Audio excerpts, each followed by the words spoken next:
कुनै बेला सियालकोटका ग्रीक वंशज राजा मिलिन्दले शासन गर्थे। तर यो राजा यति प्रखर, यति धर्मज्ञ थिए, उनले धेरै शास्त्र पढेका, धेरै पण्डितहरूसँग शास्त्रार्थ गरेका र उनको एउटा गजबको शौक नै शास्त्रार्थ गर्नु र पण्डितहरूलाई हराउनु। यस्ता थिए राजा मिलिन्द। उनले त्यो बेलाका जैनहरू, त्यो बेलाका हिन्दूहरू, त्यो बेलाका बौद्धहरू सबैलाई बोलाउँदै शास्त्रार्थ गर्दै हराउँदै अपमान गरेर पठाइदिन्थे।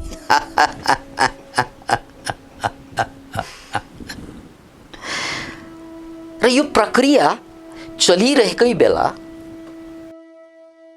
उता नागसेन भन्ते नागसेन मुक्त भइसकेका थिए। त्यसकारण कतिपय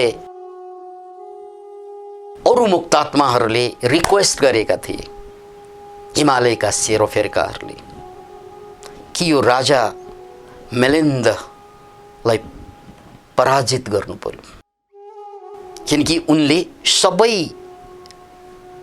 आध्यात्मिक मान्छेहरूलाई शास्त्रार्थमा हराएर बेइज्जतीपूर्वक पठाउने गर्थे। त्यसकारण नागसेन, हजुर राजा मिलिन्द कहाँ जानु पर्यो। आओस्, यिनी मुक्त पुरुष, उनको इच्छाले जाने कुरा भएन। कसैले भनेपछि सहर्ष स्वीकार गरेर जाने कुरा, करुणावश। राजा मिलिन्दलाई खबर पुग्यो कि हजुरको सेरोफेरो 80,000 भिक्षुका साथ नागसेन भन्ने महान ज्ञानी आउँदैछन्। महाराज, हजुरले संवाद गर्नु पर्यो उनीसँग। राजा खुसी पनि भए र डराए पनि। 80,000 चान्चुनको मान्छे त होइन होला, नत्र 80,000 मान्छेले किन पछ्याउँथ्यो। ठिक छ, त्यसो भए मै गएर भेट्छु। राजा 500 यवनहरूका साथ गएर भेट्न गए नागसेनलाई। नागसेन यो 80,000 मध्ये एउटा त नागसेन हुन्, त्यसकारण म आफै पत्ता लगाउँछु। मलाई कसैले चिनाउनु पर्दैन, म आफै पत्ता लगाउँछु। राजाले के बुझेका थिए भने यदि यिनीमा ज्ञान भएको मान्छे साँच्चै शक्तिशाली मभन्दा पनि प्रखर हो भने चाहिँ त्यो अरूभन्दा ठ्याक्कै थाहा हुन्छ, हेर्दै थाहा हुन्छ। किनकि इर्या पथ, हिँड्ने, उठ्ने, बस्ने, त्यो सबै तरिका फरक हुन्छ। जसरी माउरीको चाकोमा रानी माउरी हुन्छ, त्यो पनि माउरी नै हो। तर रानी माउरीको फङ्सन, काम र अरू सबै माउरीको फङ्सन, काम त एउटै होइन। रानीको कारणले अरू हुन्छन्, अरूको कारणले रानी हुने होइन, याद राख्नुहोस्। अनि रानी राम्ररी निहाल्यौँ भने भौतिक रूपमा नै साइज फरक हुन्छ, भौतिक रूपमा, र उसको कार्य त सबै फरक छ। त्यस्तै यो 80,000 भिक्षुको माझमा यदि मैले यस्तो मान्छे फेला पारेँ जुन मान्छे अरूभन्दा फरक छ भने म सतर्क रहनुपर्छ। होइन, अरूले चिनाइदिनु पर्यो भने मैले यसरी जित्दिन्छु। किनकि अरूले परिचय दिनु पर्नुको मतलब के हो, ऊ अरूभन्दा भिन्न छैन।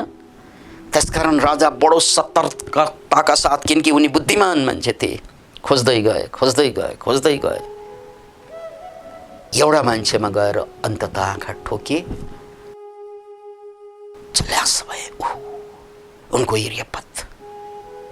त्यो नजदिक जाँदै गर्दा नै कसो कसो एउटा उनको आवामण्डलले प्रभावित भइसकेको हुन्छ। अहिलेको भाषामा भन्ने हो भने त्यही अराले प्रभावित भइसकेको हुन्छ र राजालाई भित्रैबाट पहिलोचोटि यसले मलाई हराइदिएला कि भन्ने विचार आइसकेको हुन्छ।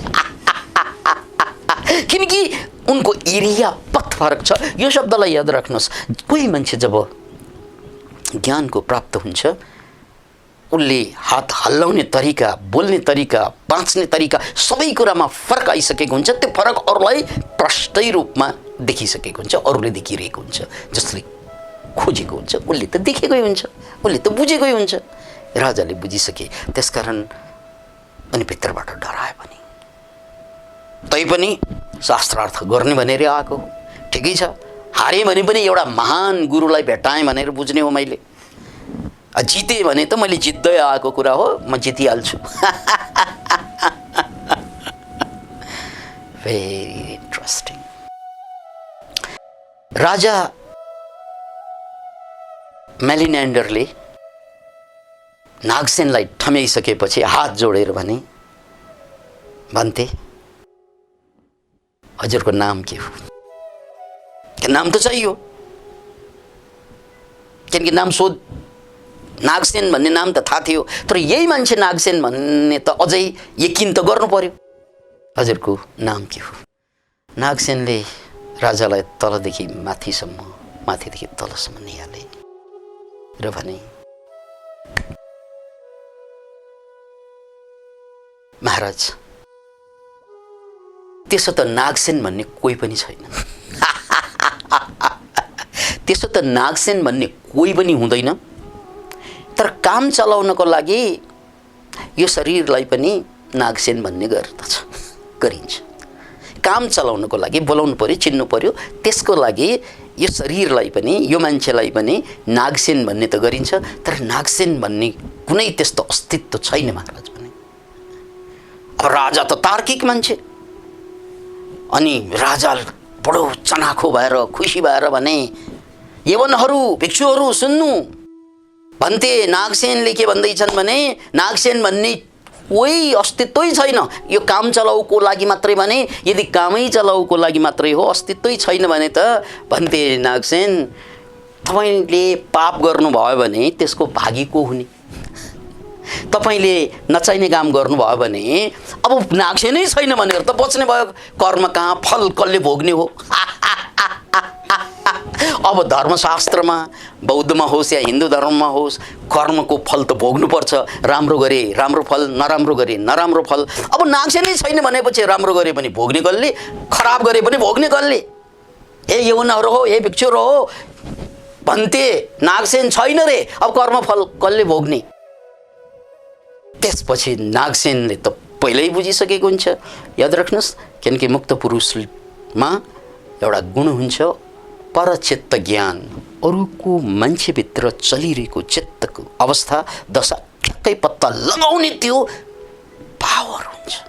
याद राख्नुहोस्, यो मुक्त पुरुषमा हुने गुण के त अरू अगाडि बसेको मान्छेको चित्तमा चलिरहेको ज्ञान, जसलाई परचित्त ज्ञान भनिन्छ, थाहा पाउने नागसेनले थाहा पाइसकेका थिए।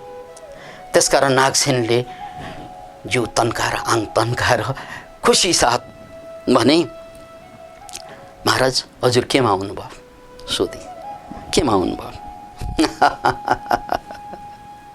मेलिनेन्डरले भने, म त रथमा आएको छु, राजा हुँ, रथमा त आएको छु। अनि महाराज रथलाई छोएर, महाराज मेलिन्द,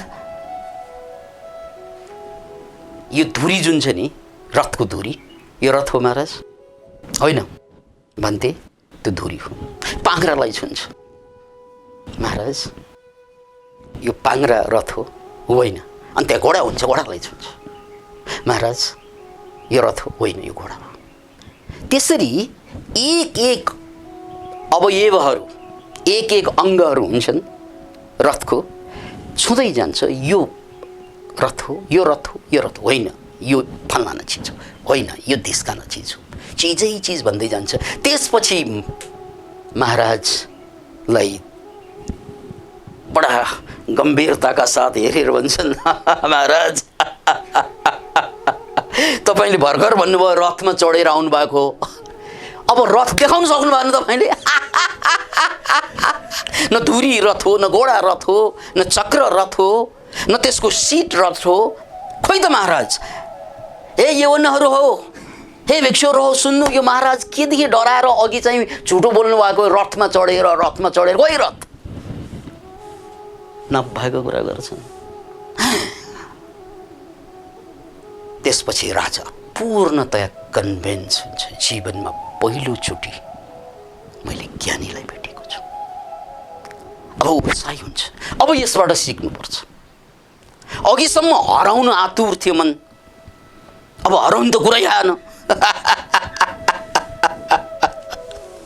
हराउने कुरा आएन, तर सिक्न त सकिन्छ। र त्यसपछि राजा बिदावादी हुन्छन्, किनकि साँझ परिसकेको थियो। अब म हजुरसँग भोलि भेट्छु। यसरी अर्को दिन भेट्ने वाचासहित राजा दुखी पनि हुन्छन्, खुसी पनि हुन्छन्। दुखी यस अर्थमा जीवनमा पहिलोचोटि हार्नु परेको छ, र खुसी यस अर्थमा कि पहिलोचोटि जीवनमा एकजना ज्ञानी पुरुषलाई भेटेको छु। तपाईको जीवनमा पनि यस्तै दिन आओस् छिट्टै। जय होस्।